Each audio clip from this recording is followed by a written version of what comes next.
Some of you will remember Dr. Quinn, Medicine Woman, TV show that ran in the 1990s. A great show. It featured a young female doctor educated in Boston who went out west to Colorado to conquer the West. And there she learned a lot of medicine from natives.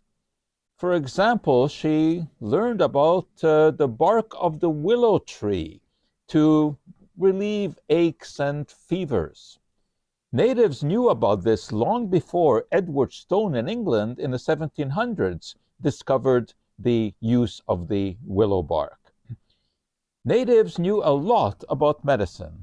Over the years, they learned that the use of herbs such as sage, which they used in their ceremonies for purification processes, actually had physiological effects.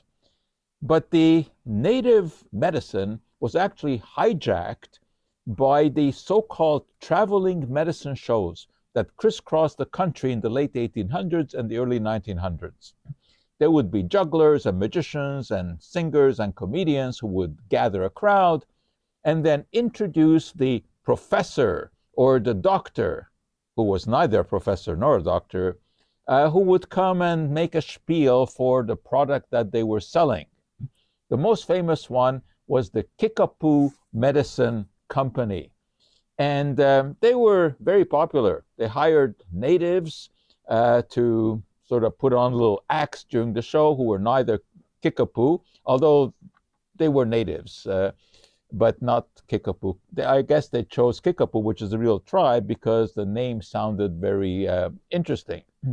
And then the pitchman would come on and talk about how natives knew secrets that were not known by the white man. But now, for the first time, it was made available.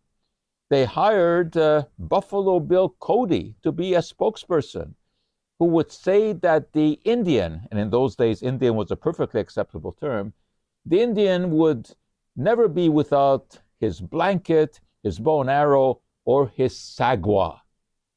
Well, Indians were always without their sagwa because it was a concoction that was made up by two hucksters who founded the Kickapoo Company. It had no therapeutic value whatsoever, but it sold hundreds and hundreds of bottles. They made a fortune off of sagwa. In any case, we know that there was legitimacy to a lot of native medicine. For example, the willow bark.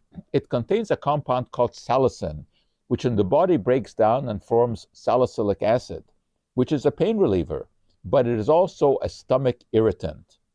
And it was salicylic acid that in the late 1800s, in 1898, Albert Hofmann in Germany, working for the Bayer company, took salicylic acid and converted it into acetylsalicylic acid, which of course we know is aspirin, which was not as irritating to the stomach.